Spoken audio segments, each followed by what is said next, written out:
Hello and welcome to Fresh Perspectives. My name is Gail, and I'm happy to say that my guests today are the famous Alisha Briggs from Snip, Tip, Release, and Kelly Thornton from the Small Town Animal Shelter. And she's also the dog control officer for the whole county, is it? No, I have 4 townships. 4 townships. Yep. Okay. And so we are here today. Yes, and also we have one other guest, and her name is Diamond. She's over there with Kelly. And so anyways, when I first contacted Alisha, I think it must have been a month ago, about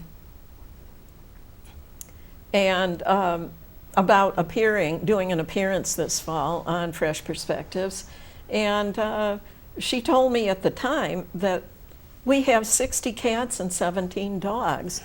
Now, has that situation gotten under control at all? Have you managed to get some of these animals adopted?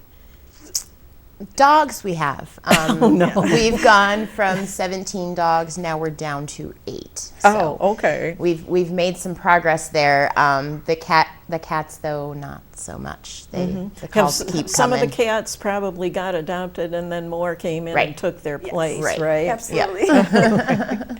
Yes. Okay. Okay. Now, are we going to introduce Diamond and say a little something about her then? Sure. Diamond actually came from another holding facility. Generally, with the town holding facilities, they have 5 days to either find a home for the dog or for the owner to come back and claim the dog. Unfortunately, in Diamond's situation, her owners were not able to reclaim her, and her 5 days was up. So I actually spoke with her DCO, and she asked if I would take her. And of course, I said yes, because she's a sweet girl. She's a 9-year-old pitty. And she's just full of life and excited and happy, and I couldn't see her, being anywhere but with me. So now she's currently at our rescue, and she is looking for a home. But she's kind of been through it. She's older. She's got some, the warts that they get, and she did come in and she was partially bald because of fleas. But we've gotten that under control now, and now she's just kind of waiting for her people. Yeah. Well, I hope some kind person adopts her. You have another pit bull over there too, right? Yes. We have a black pit bull. His name is Jake. He was found in a ditch. He was hit by a car, so some people brought him to me. He had some injuries. He did. He had a lot of road rash. His back leg he was limping really bad. He had worms. This dog clearly was not cared for. So now, he's with us, he's healthy, he's happy, and he is also looking for a home, and he is all black. He's beautiful. And he's only 4 years old. He's roughly 4 years old. We're guessing, the vet's guessing from his teeth. Approximately. Yeah. So and somebody he's been told neutered now too. yes, He's and what? he's neutered. He's neutered now too. Yeah, Okay. he wasn't neutered when he came in. Now he's okay. neutered. So. Okay, that's good. Yeah. Okay. Yeah. Mm-hmm. Yeah, I suppose you probably are familiar. When I was taking care of my mom the last few years before she died, I remember she liked watching a television program called Pit Bulls and Parolees. It's one of my favorites. So have you thought about maybe getting a parolee to hire to? We've actually reached out to the sheriff's department. Oh, have you? Yeah, and we're telling them if there's people that are, they need volunteer hours, whatever, we're happy to take them. Good. We will take any help we can get. So, that is absolutely a possibility if we can find someone that's interested. So. Oh, okay. So those of you out here who are watching, maybe there's an idea for something you can do. Mm-hmm. And you have other dogs then, is that correct? You probably don't know what kind they are. We do, mostly? actually. We have a female husky. She came to us from an Amish farm. She came in with her 8 puppies. They are boxer husky puppies. 4 have been adopted. We still have 3 in our care. 1 is in foster because she needed a little fine tuning. And they're also available for adoption. Mom came to us in pretty rough shape, so currently we're focusing on getting her weight up and, you know, making her healthy enough to where she can be spayed, and then, you know, we can find her family. So. And that's pretty much everybody that you've got there? Oh, and then we have Miss Sasha. She's a little Pomeranian. She was actually adopted, but her mom ended up needing knee surgery, and it didn't go well, so Mom decided it was best if Sasha came back to live with us. So we have a potential adopter for her, but you know, we're just kind of waiting to hear back. So, Oh, okay. You don't. The person hasn't said definitely then. well, the person that was interested is moving, and she wanted to get all moved in before introducing Oh, the I dog, see. which, Oh, you know, I it see. makes sense. Yeah, So we're yeah. just kind of waiting on that. What but- color is the Pomeranian? Oh, she's gorgeous. She's like a caramel and a white. A caramel and white. Yeah, Oh, yeah. wow. She's a pretty little thing, but she's very particular about who she allows in her space. So, Oh, okay. you know, she's- Territorial. Yes, Okay. very much. And Kind of she's- like a cat. Yes, she loves her owner fiercely, and she protects them at all costs. So, Oh my. yeah, Oh, she's a little much. She's a little fluff ball, protective fluff ball. yes, she is. So, She sounds very cute. I know when I think they're probably one of the cutest breeds Yes. of dogs. If you ever get a Sheltie in there, let me know. it happens. So I'll keep you in mind. Okay, now I guess we're going to move along to Alisha. She wants to do some educating today. Yes, we've been setting up classes that are free to the public to attend. Where do you have them? The most recent one was at the Town of Mina building, where we teach people how to use the traps and give them resources to contact places to, trap, neuter, return themselves instead of relying on just us, because we're only 2 people, so Right. we can only help so much. And it sounds like you have an overwhelming amount of cats to deal with. Yes, and we're doing the animal care. You know, we don't necessarily have time to go trap cats for people and help them, because we're doing the animal care ourselves for these animals that are at the shelter as well. Like litter scooping, medications, watching over the cats, feeding, watering, cleaning their spaces. So we're pretty busy. Okay. Now, how can people find out when these classes are going to be? We post them on the Small Town Shelter Facebook page, and people just watch our page, and we post the flyers, and then you're welcome to come and learn how to do it. It's it's a lot of people, like, they don't want to do it because it sounds scary or dealing with feral cats. But if you deal with them in the right way, then it's safe. There are safe ways okay. to do it. Okay. Now, the people who do this on their own would be responsible to pay the veterinary bill. Is that correct? Yes, correct. Because we only have contracts with certain townships, and that still doesn't go very far to begin with. But yes, but there are resources that we list in the packets that we hand out of who you can contact to try to get lower cost spay or neuter appointments and things like that. And it talks about how to, not only how to trap, but how to recover them, how to make a plan. Don't just go trap the cat and then look up how to fix it, because you might end up with the cat in your house for the next month while you wait for an appointment. Oh gosh. So a lot of people go trap the cat and then they don't have a plan. Yeah. And then we get a call and we're like, we're full. There's nothing like, we cannot help you because we don't have any space for this cat. Yeah, that turns out to be a problem. That's how my mother wound up, the last cat that my mother adopted, that's how she wound up adopting it, was because it came to her house and she couldn't get any shelters or anybody to take it. So. Yeah, it's horrible because we're everybody's full. It's the time of year, and the biggest thing people can do is spay and neuter these cats before they have babies. Don't call me a year after you started feeding a female and say, hey, this female cat stray that's been outside of my house for the last year is pregnant. You don't say. Like, that's not a surprise. It's going to happen if you have an unfixed cat outside that you're feeding, and then you're feeding, so more cats are coming, so they're going to reproduce. And I don't make a lot of friends this way, but if you're the one that's feeding the cat, it's your cat now. You are the caretaker. So it was your failure to follow through or make a plan for this cat. when when it wasn't pregnant yet.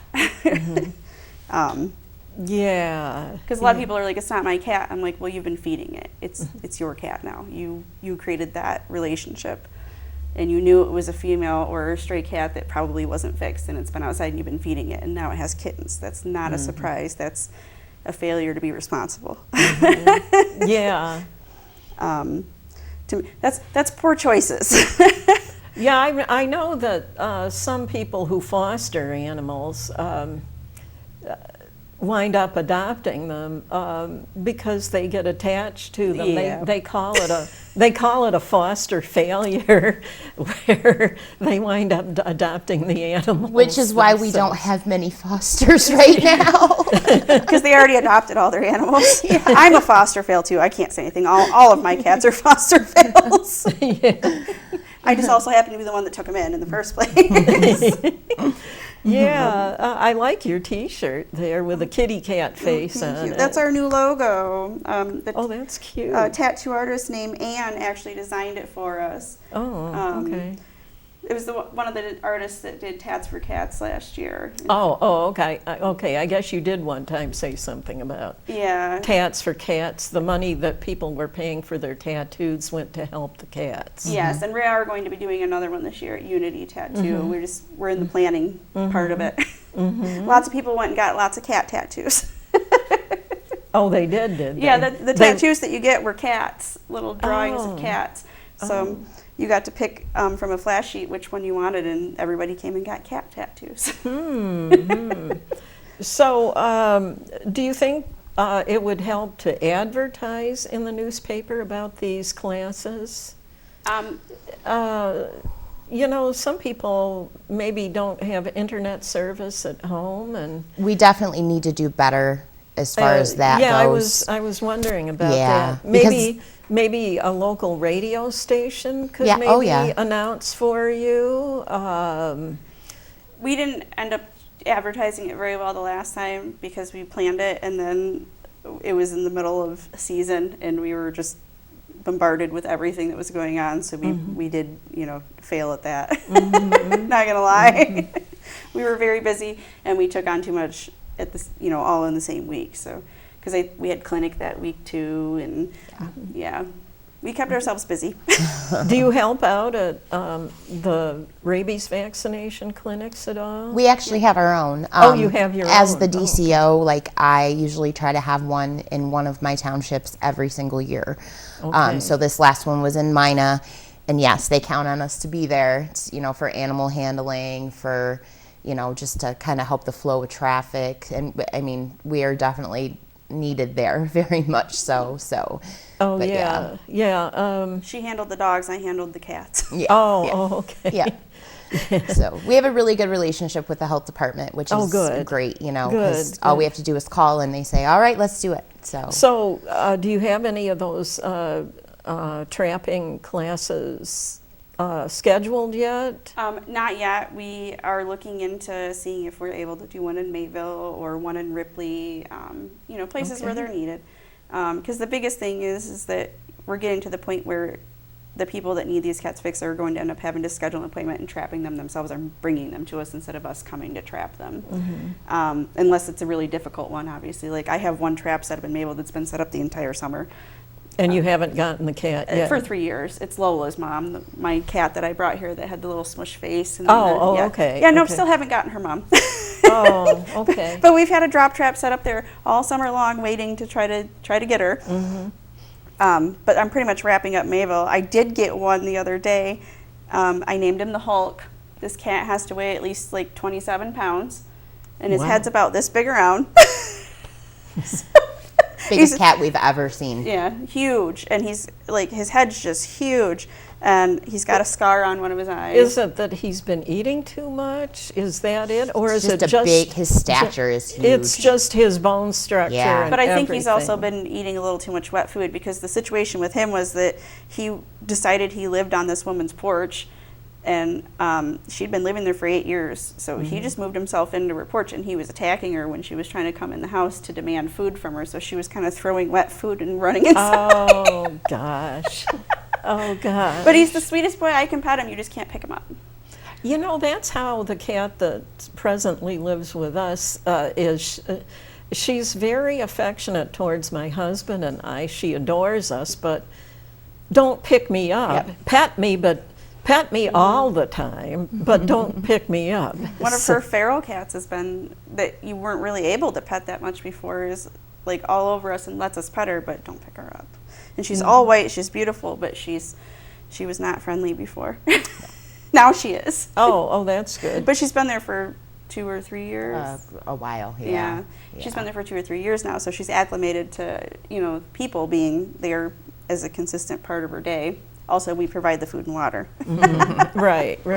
That's what, she likes to help me scoop the litter boxes. The whole time I'm trying to scoop the litter boxes, she's rubbing on me and purring. And I'm like, listen, just let me scoop, and then we'll play.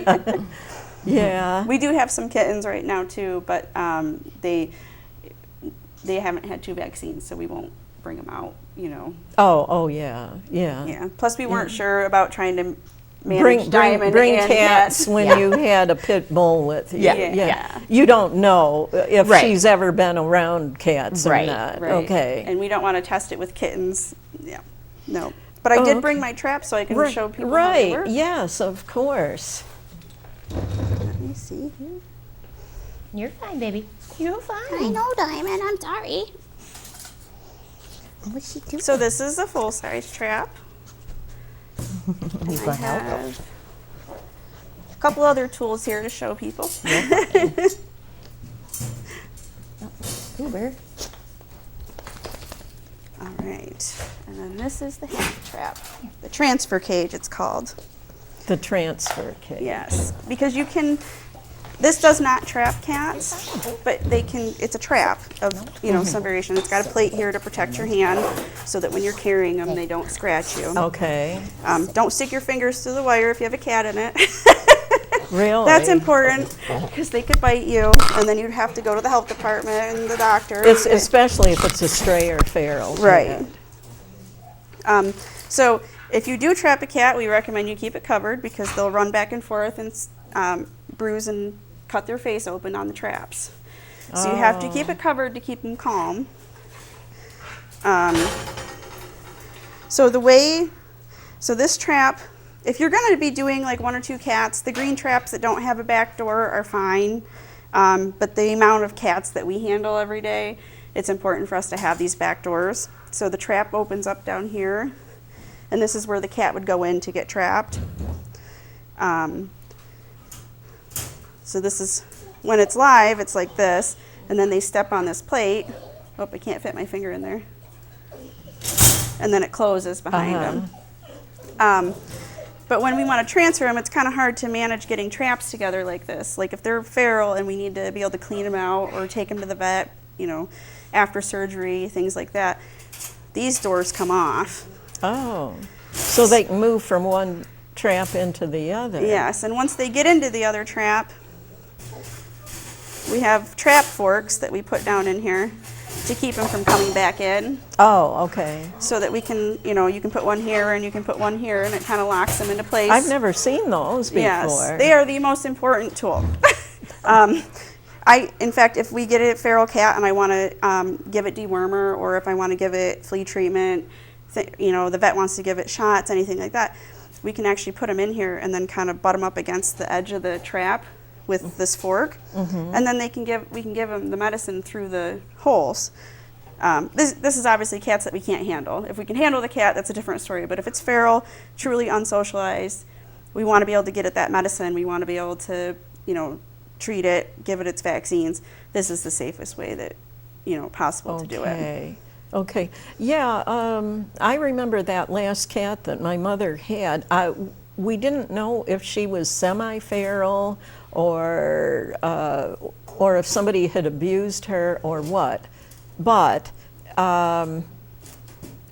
you literally couldn't pet her or anything. Yep, an unsocialized cat or an abused cat, because sometimes they're unsocialized because they were abused. We do get those. And so anyway, I would have to take her every year to get vaccinated, and that was quite an ordeal. Yes. Getting her into the cat carrier, for one thing, we had to trick her, and then she would be really vicious acting once we got to the veterinarian's office, and so anyways, she would be so vicious that all they would do is give her the injection. She never got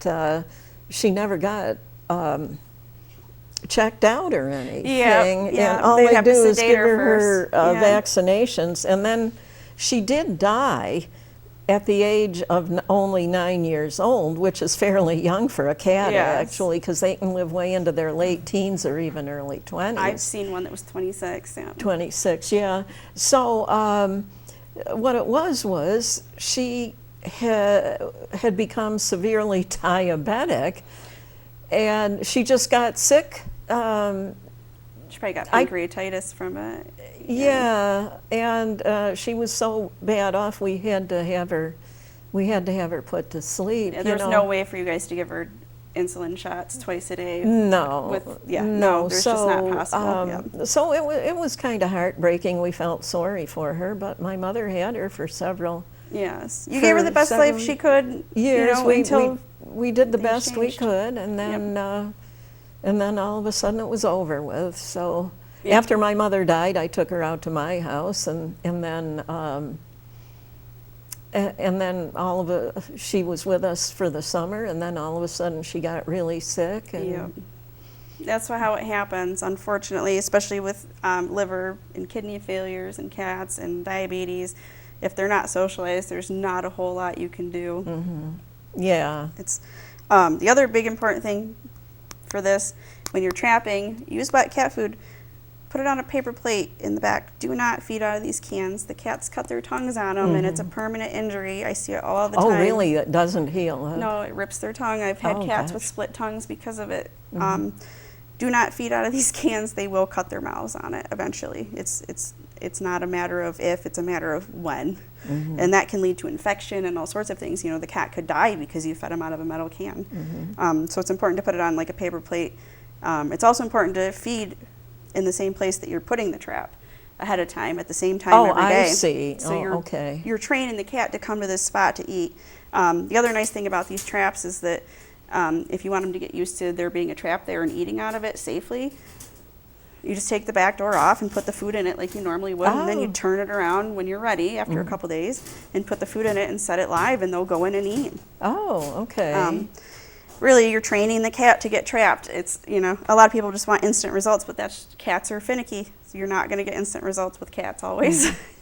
When you're transferring cats from one trap to another, or one cage to another, you want to, you want to cover the one that you want them to go into. So if I'm moving it from this one to this one, you want to cover this so they can't see out of it, because they want to feel safe. They want to feel like they're hiding. Oh, okay. So you open it, and they're uncovered over here. So now they want to get away from you. If you stand over it, they'll usually walk themselves right in there so they can feel like they're hiding from you. Oh, okay. It's a safety thing. When you're carrying it, don't carry it up against your body. You want to be carrying the trap away from you in case they reach through, because their nails do fit through here. I've had a lot of phone calls of people that stuck their finger in the trap to see if the cat was friendly and get bit. It's a common thing. So then the cat has to be tested to see if it has rabies. No, so they don't test them anymore, because testing them requires them to be euthanized in a brain biopsy. Animals cannot be tested with for rabies without being euthanized first. Oh, I see. Okay. What we do, dogs and cats, is we hold them for 10 days, and if they're still alive, good news.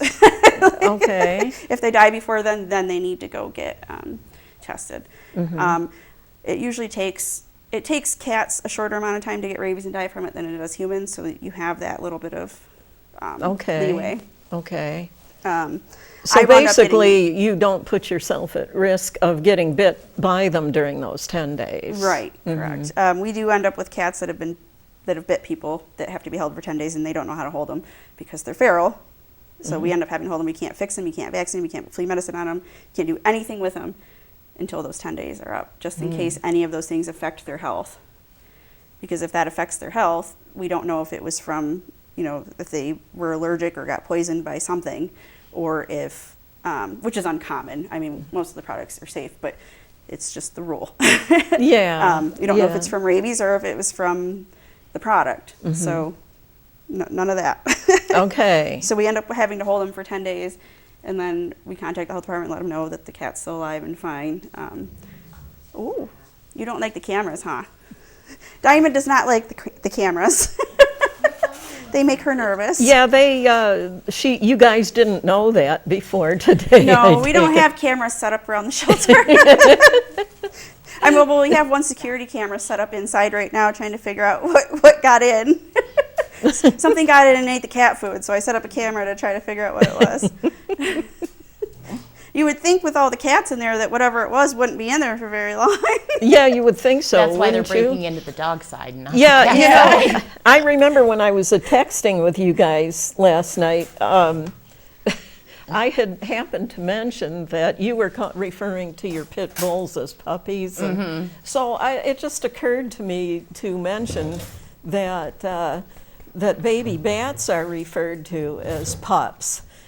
Yes. You guys, I don't know, was it you, Kelly? Yeah, it was me. Was it you? Yeah. And Yeah. she goes, I never heard that before. No, I haven't. But I assure you, I will never take in bat pups. No, probably, at least not on purpose. I would. I'm terrible. I mean, would. sometimes they find their way into your houses yeah. and barns and things. Oh, but, yeah. Well, we recently had a chipmunk, a bird.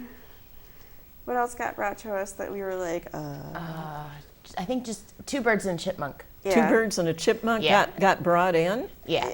They wanted you to. Well, people find them and they don't know what to do with them, so they bring them to us, which we don't know what to do either. So But we have to contact we have a someone to- rehabber on speed dial. So when these animals show up, we call her immediately.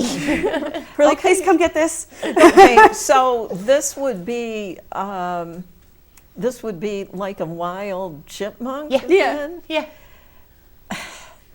Oh gosh. It crawled up a guy and got in the hood of his hoodie and wouldn't get out. Oh my god. So they brought it to us, and then we were like, we don't know anything about chipmunks. But luckily the rehabber does. Yeah, I'm pretty sure the veterinarian's offices don't give appointments No. to chipmunks No. Not and usually. birds. No. That's Yeah, where rehabbers come in. Well, you know, Patty Benton from the Northern Chautauqua Canine Rescue was telling a story one time when she was on Fresh Perspectives with me, and she was talking about how she'd found an injured bird one night, one year, and oh, well, you know what, an animal rights person she is, and so she brought it into her house and put it in maybe a pet carrier or something. You know, she just thought, you keep it comfortable, it'll Right. probably die by morning or something like that. But then she gets up in the morning and it's hopping around in the animal carrier. And so she winds up going online to find somebody who knows how to help the bird. I think it was one of those mourning doves is what I Yep, think. that's the one that we had was Yeah. a mourning dove, the 1st one. And so she got somehow she wound up managing to get in touch with somebody in Florida or another state anyways, who told her what to do for the bird. Oh. And it recovered, except it lost some toes or something. But other than that, it recovered, and Oh, yeah. and then eventually she released it. Yeah. Ours recovered within like a couple minutes, and we didn't know it, and there were feathers everywhere. Yeah. It was fine, It was though. where, in a cupboard, did you No, say? it recovered just fine. Oh, but it within a recovered. couple minutes of like the rehabber got there to look at it, and she was holding it, it just flew away all of a sudden inside. So there were feathers everywhere. Oh my God. I still keep finding them in random places in that room. Yeah. I interviewed some bird rescue people one time. It was people that rescue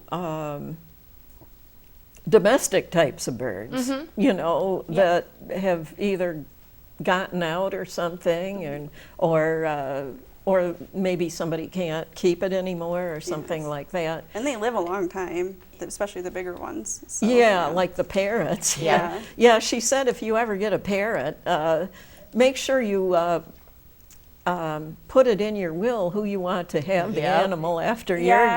gone, because those parrots can live to be at least 100, I guess. Yep. Same with So- tortoises. Like if you have turtles and stuff, they'll live a long time. So you got to have a backup plan in case anything happens. She's Yeah. licking the air because you're scratching her backside. Yeah. Yeah, so, yeah, a cousin of my husband's right now has one of those African gray parrots. They are kind of neat, aren't they? Yeah. I love how they talk. Yeah, yeah, and they know what it means, what they're saying Yep. too. Yep. They aren't just mimicking words. Yep. They're actually knowing what they're talking about. So I think I saw a video where somebody's African Grey ordered a bunch of things from their Amazon. on their Alexa. and it actually happened. Yeah. That's actually something yeah. that happened. And the company thought that it was an actual person Yes. ordering this They're stuff. very good at mimicking sounds, not just saying it and sounding like a bird, but mimicking your voice and anything in the house. Well, that parrot sounds like a real con artist. Get myself order some stuff for myself without permission from the people that I live with. I think it ordered a bunch of fruit and stuff too. Is that what it was? Fruit? Fruit and bird food and random things. I think one of them was a pillow and The bird ordered a pillow. anything that it heard its owner order, it ordered. Oh gosh, and then the unsuspecting owners were surprised when a package came from Amazon. Yeah. It was probably multiple packages. Because you have to remember how long did that happen and how many times it happened before they noticed. Yeah, my sister-in-law from Florida was just telling us an alligator story last night when she called us. And something about somebody was walking along beside a canal and saw a really huge alligator, and it had a human body in its mouth. Yeah. Yes. That's So been in the news. they contacted the fire department, which was real close to where the person was that saw this. So help came right away, and one of the guys at the studio here said he'd heard about it on the news, and that she'd actually been murdered by somebody, and they'd caught. That was the dog. Oh, the is that- dog tail. The dog tail's tapping on the pity table. tail. What is that noise? It sounded like maybe somebody had a cell phone that made weird sounds.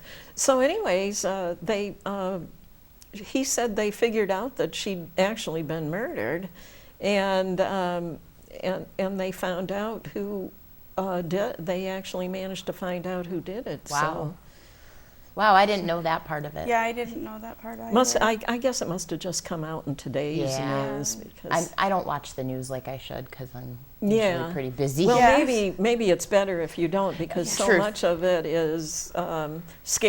scary. It's Sad or probably scary. bad for your mental state. Yes. It is. That's For right. We sure. don't have a lot of time to do that. To do, and when it's summer, we don't have a lot of time to enjoy ourselves because we're so busy. Right. I mean, not that we don't enjoy taking care of animals and helping, but there are other things in the world. But we don't end up having a lot of time Right. for that. Everybody's out having summer barbecues and things like that, or whatever everybody does Getting in the summer. married, Yeah, getting weddings. married. Yeah. But we're busy. Oh, we're busy well- taking care of animals. Yeah, I had one of those busy kinds of summers. Actually, summer is the busiest time of Yeah. the year for me. And some years it winds up going right into the autumn months, too. Yeah. Stop. So, Like we were going to play bingo at the beginning of the season, but now we don't have time. Yeah. yeah, well, you guys have a really big responsibility. It's not. It's a lot. And our goal is to kind of expand and bring more people on board. But, it's hard to find people like us that are as dedicated, and everybody else still has lives, and it's hard for people to put the time in that we're able to put in. And it's just, we do have people that come, like they'll walk our dogs, they'll scoop cat pans, whatever. This summer I had kids from school because they were out of school.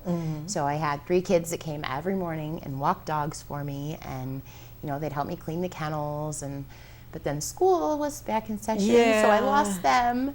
But we people the word is getting out, people are interested. It's just a matter of what is their availability, and it's hard for us to say what we actually need because we're so used to just doing everything ourselves. Like when people do come to help, we're kind of like, I guess you can, Then you have to kind of delegate, like responsibility, and right. it's hard to know what we can delegate versus what we need to do ourselves.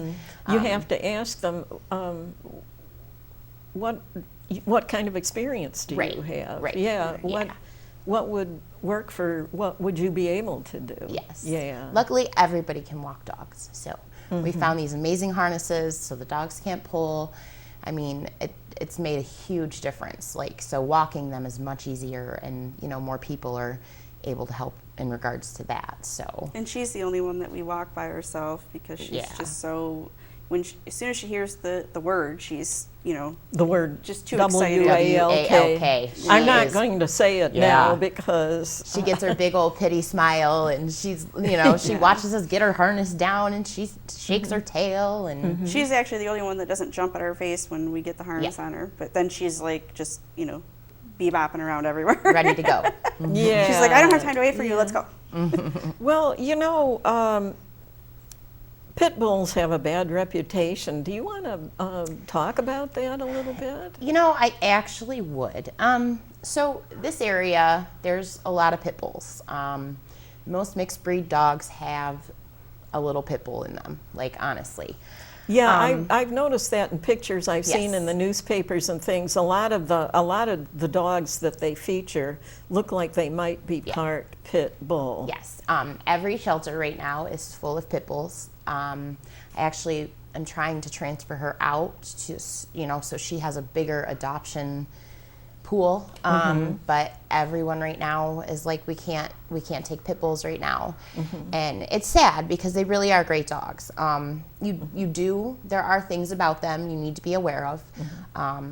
They don't always like cats, So they don't go good in a mixed species house. Well, not necessarily always. It just depends. Like Diamond was never around cats ever, so she's not one that I would introduce to a cat. You know what I mean? Just knowing that she's never really been around one. But I've also had pit bulls that I've adopted out who live with small dogs, who live with cats, and there's no issue.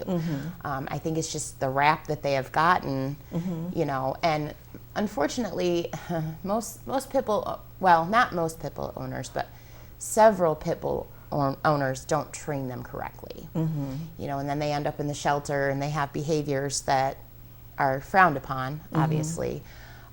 Like Diamond here, she's not dog aggressive, but she's kennel aggressive. So if another dog approaches her kennel, she wants to protect her kennel. It's scary. It sounds really scary. But she's not going to do anything. She's just telling them, this is my space. This is my area. She just is very protective of her area. But it doesn't mean she's a bad dog. You know what I mean?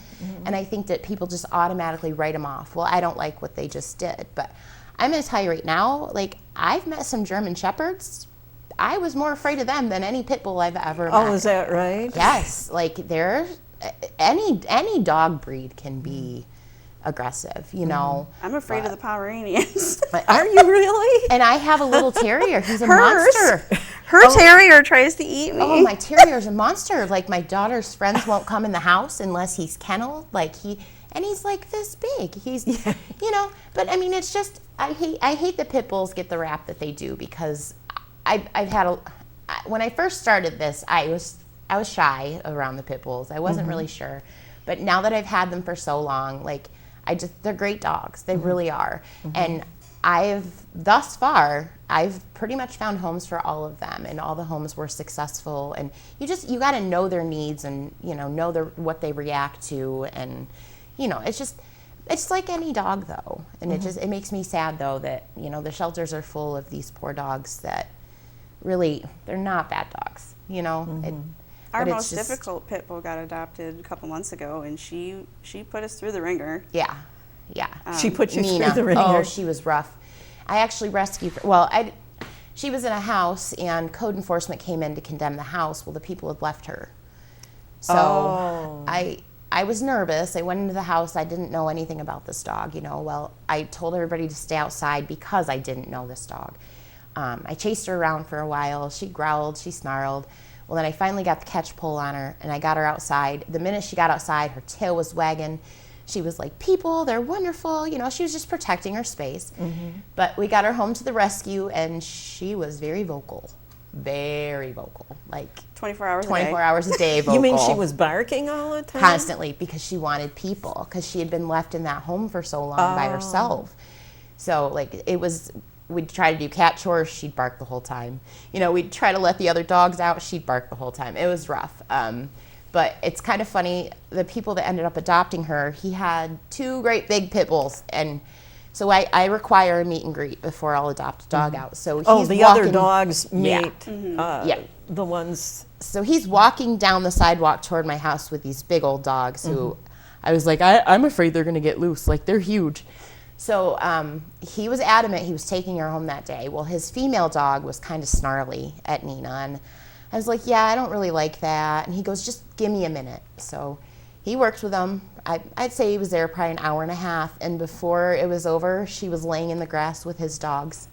Now they're best friends. Like, wow. they run. He gets the four-wheeler out, and all the dogs go chasing after the four-wheeler. Like, she doesn't run off. Like, she doesn't have to be on a leash. She's amazing. She needed to find the right home was all, Oh, And a person that was going to take the time to work with her. Yes. Yeah. So I get updates all the time, and I love it. It makes me so happy to see her thriving. Yeah, I've heard there was one that Patty Benton brought with her a few years ago, a pit bull female. And she told me that later, after the dog had been on TV, some people who had seen another dog on that website, the Northern Chautauqua Canine Rescues dog site, came because they had seen another dog that they were thinking they might adopt. But by the time they got there, that dog had already been adopted by somebody else. And so they started interacting with the pit bull.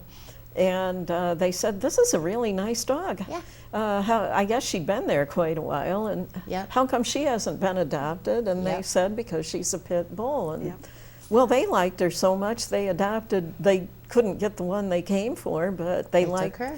The pit bull so much, they took her home. Yep. And they lived on some sort of a farm or something. And come to find out, they later found out at the shelter that it had worked out really well. The dog was getting along with the cats the people had, and they had like cows and horses and chickens, and the dog would run around with the chickens and not try to hurt them or anything. And I mean, what it boils down to is, if a dog has a prey drive or doesn't have a prey drive. It's like humans. Like, some people have a tendency to do this and other people have a tendency to do it. It's a prey drive thing. And I mean, that any animal, any dog, a husky, for example, like they do the high prey drive a lot of the times. Yeah, well, actually, a couple of different times my husband and I had a couple of different dogs at different times that were half husky. And, well, we had them from the time they were puppies, so that was part of it. But we always had both dogs and cats, and they always the animals always all got along with each other. Yeah. So, and like I said, it's how you raise them. Yeah, I think if the puppy is raised around cats, it's going to be nice to them. Right. So Unfortunately, when we get them, they're usually, a couple of years old. yeah, And we don't yeah. know their history, and some have Right, been right. abused, and We don't always know their names, so you should sit out there sometime and listen to us try to figure out these animals' names. We'll I sit can out there and imagine. just start calling out names until they And if answer. they respond to Yep. one, that's what their name Yeah, becomes. that's- Yeah. we just had Bento, we had which is Balto. we had Bet too. And Bet was an Amish dog, and Bet means bed. So we'd tell him Bet, and he'd be quiet. So we were Oh, like, "Your oh. name's Bet." Yeah, because Oh, they don't, okay. they don't speak, English. The dogs, Right. the dogs don't know English. So I was like, this Yeah. is the only Amish word I know that a dog would know. So I was like, and Bet. Yeah, And he wouldn't lay guess down. I guess the Amish people don't teach their kids English until they're like 6 years old Yeah, or it's something usually like German. that. Yeah. So Yep. German Dutch combination. So the dogs don't know English either. So. They actually train dogs like police dogs and stuff. They will train them in another language. oh, they do. They do. So then that way the dogs aren't responding to English commands. You have to know the commands in another language to get them Is to that do. so that criminals won't be able to take advantage of the situation? I would imagine probably so, yeah. And And you people, don't want other people commanding your dog too. Right. So it's especially when they're a working dog. Yeah, I didn't even know that. That can be Yeah. a problem. Yeah. Now, another kind of dog that I've noticed they seem to have all the time in shelters are Chihuahuas. And I asked somebody from the Northern Chautauqua Canine Rescue about this one time. I said to her, what's with this anyway, with these little tiny Chihuahuas? And she said, well, when they get them, they it's a small package. They think they're not going to be hard to take care of, but they still have needs. and she goes, and then when they get them, they find out it's an awful lot of work. Yeah. And They're like newborn children. I'm telling you, like my little terrier, he is like having a newborn.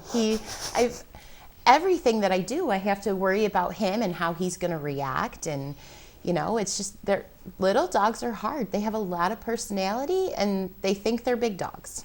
And sometimes they're not. Sometimes I can walk through the house and he'll just go, scurry away. Other times I'll open the door and he'll be right there charging me, and I'm like, close. They definitely have a different set of needs. Any small dog does. They have a different set of needs than a large dog, And I don't think people realize that when they sign up for little dogs. That, they think, there's- it'll be easy to take Right. care of because it's a little Right. dog. Okay. And potty training with smaller dogs is way harder. Is it? Oh, yeah. it takes longer, is it, or what? Yeah, my little terrier he's just not catching on that. And how old is he? He's only one. So, Only I one. mean, he's got a lot, but he'll still mark. And like, we don't do that here, buddy, but he'll get there eventually, But he is neutered, I take it. oh yeah, he's Yeah, neutered and yeah. everything. So He came from a not great situation, so she had to try to retrain him. I mean, when he first came to me, he wouldn't come out from underneath my couch. He was Oh. petrified of everything. So, which is why I ended up adopting him, because he doesn't adjust well. So if I were to rehome him, I don't know how he would do, So They probably wouldn't put up with him climbing on the table and eating their mail. no, probably not. He eats my mail. Oh, he eats your mail. He What climbs a up, naughty he little gets in the guy. chair, climbs up on the table, and eats the mail. Yeah, he does. He's something. His name's Gizmo, and he is a sweet boy, and I am allowed to pet him sometimes and give him French fries, but that's about it. But yeah. Yeah. It's so interesting. Animals are so interesting, It's,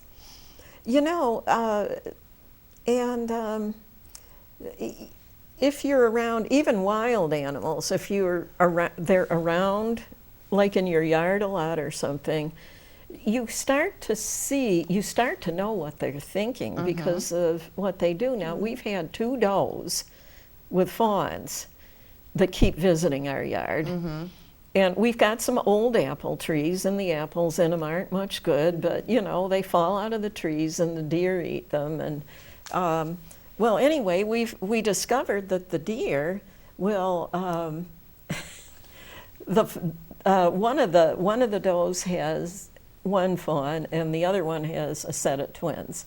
And they would watch us. They'd be, we're surrounded by woods, and they'd be off, unbeknownst to us, hiding amongst the trees, and then we'd come in the house from outside, and all of a sudden, if you're looking out the window, they come running along to forage, It's you safe know. now. okay, it's safe. The coast is clear. Yeah. We can go forage now. So it's kind of amusing because you know they're thinking that. You know, it's so like, I mean, you get to where you can read their minds just by what they're doing. Well, and honestly, I think even with dogs and cats, a lot of it, I mean, we've learned to communicate with them through body language, through signals, through, you know, because you obviously can't tell a cat, please don't do that again, you know. Please don't bite me. Yeah, you know, I mean, so like we've learned to kind of train them through like body language and, you know, correcting behaviors, and because words really are useless for animals, you know, so you learn a lot. Although my cat knows a lot of what I say, though. I mean, she knows if I tell her it's time to eat, then she'll go to her dish, and it's the key word eat, because then she automatically. Like, and what's and that with the bell? Is it Pavlov's dogs? Yes. You ring the bell and the dogs would salivate. It's kind of like that, you know. Yeah, and you can use those train key words. Well, and one of the can train dogs cats, to one ring of the the bell. cats we had, that we had for, she lived to be, lived to be around almost 19 years old. And I remember when we first got him, he was a stray that showed up at our house, and he chummed up to our dog, the dog we had at the time, right away. So we figured we might as well keep him, you know, because he and the dog were getting along so well. And so anyways, anyway, my husband had hung an old school bell on our porch, is what it was. And he wanted, like, this was before everybody had cell phones, and he wanted me to ring the bell my husband did, if he got a phone call or something. And the thing of it is the cat started coming when I rang the bell. So then, you know, I think it was about 7 years ago, I adopted a couple of cats from the Thrifty Kitty, and Carol says, why don't you teach these cats to come when you ring the bell? And I said, well, how am I going to do that? With Silver, it was his own idea, you know, to come when I rang the bell. Yeah. And so anyway, he goes, well, just ring the bell every time you feed them. Yep. Yep. So And then they know. I will. They can be outside, and the cats, and I'll ring the bell, and they'll come in. Yep. My mom has a bell on her door handle inside the house, and when her dog needs to go out, he rings the bell. A lot of people actually do that. Yeah. Because, you know, the dogs will have to potty. And at my house, I'm always so crazy. I don't actually pay attention to their signs. And honestly, I should have a bell so they can ring it and be like, lady, you just walked by me 4 times and I have to potty. You know? Yeah. Your son's dog be sitting there going like this on it all day. Yeah. Well, is there anything more you'd like to say about any of the cats that you have at your shelter at the present time, Alisha? We currently have many cats available for adoption, indoor cats. We also have a lot of barn cats that are looking for homes they're spicy. You won't pet them, but they would like to not be in a shelter, and they'd like to be able to have free roam of a farm. I know, and they're fixed and vaccinated, so they're not going to be reproducing. They just need a happy place to live out their lives. And hunt. And hunt. Do what cats do. Instead of, you know, sitting around with 20 other cats waiting for somebody to come get them. You know, we try not to take the feral cats back to the shelter, but if there's a situation where they have to come there because they can't go back to where they came from, then we end up with them. And it's important for us to be able to find placement for these cats instead of, you know, living out their lives in a shelter. That's not fair to them. The kitties that we do have for adoption, we will have kittens soon, but it's our policy that they have to be fixed and vaccinated before they can go, because we do not want more kittens and cats. Can I have you say something for the benefit of the kind of people who may have feral cats? They maybe live out in the country and there are feral cats on their property, but they're not doing anything about getting them fixed and vaccinated or anything. They don't want to be, they don't want to be bothered with it or anything. And what do you have to say to somebody like that? It's important to get them fixed. Kittens die. Kittens that live outside, they die. It's better to have healthy adults that are fixed and vaccinated already. They're free, to come live at your farm, than have to deal with litter upon litter of kittens. Because at some point, if your kittens don't die, you're going to end up with 30 kittens in 2 years. Like it's not good. It's not healthy. It's going to become bothersome to your neighbors, even if your neighbors are far away, because they will wander away eventually, because the tomcat will kick the other males out of the colony. They're spraying things, they're marking things. It's not a pleasant smell. Cat fights constantly. Cat fights. And then injuries where, the cat didn't need to get injured and get a sepsis and die. There's all of these things are avoidable if you fix and vaccinate them. It's also a human health issue as well, because I was just wondering, because if people are allowing these animals to live wild in their neighborhood and they're not vaccinated against rabies, then you could you're at risk of getting bit. Yep. Because even cats that are timid around people, don't they get aggressive when they get rabies? Yes. Yeah. Even your friendly house cat will get aggressive or act out, strangely when they get rabies. It doesn't matter. A lot of people don't get distemper shots either. They just get the rabies shot because they have to, or they don't get the rabies shot either. But distemper kills them. People just think there's this misconception that distemper shots have something to do with their attitude. No, it's a deadly disease that kills them. And it spreads. So like if your neighbor's dogs aren't up to date on their distemper shot, your cats running around unvaccinated could easily spread the distemper to the neighbor dogs, neighbor cats. It's not a human concern, but it is a concern for other animals that live in the area. And you can bring it in on your shoes from raccoons and other animals from your grass. Yeah, well, the rabies thing is the one that concerns me the most, usually, just because if a person gets rabies, it's painful shots. And and they don't think they've been bitten by an animal, but they're doubting, that it had rabies. Then they could, and once you come down with the symptoms, you're going to die. Yeah. I got bit and had to get post-exposure rabies vaccines and aftercare. It wasn't pleasant. No, I don't imagine it wasn't. It might have been expensive too. The health department had to pay for it because I wasn't working or anything. I was just walking down the street. Okay, and got so bit by a cat. So if you can't afford to get it yourself, the health department will take care of it for you. There's resources, and they can bill your health insurance and things like that. But it's all It's kind of messy, but it gets there eventually. Did they get a hold of the cat to test it to see if it had rabies? That's why she had to get the vaccines. Because the cat was gone. It was just a random cat. I was petting it while I was walking down the street in Jamestown, and it got its nail hooked in my pants. And a car went by, and it got startled, but it was stuck to my pants, and it bit my leg all up. Oh yeah. Every once in a while, you hear of people who have been attacked by rabid raccoons. Yes.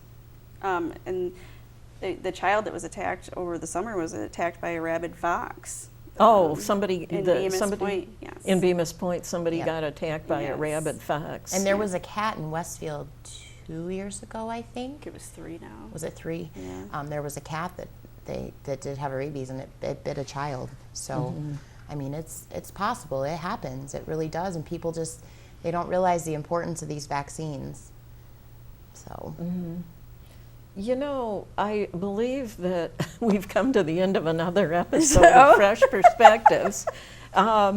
Oops. And thank you so much for coming on today to help educate the public about the cats and the dogs. Of course. And I'll see those of you in the viewing audience on the next episode.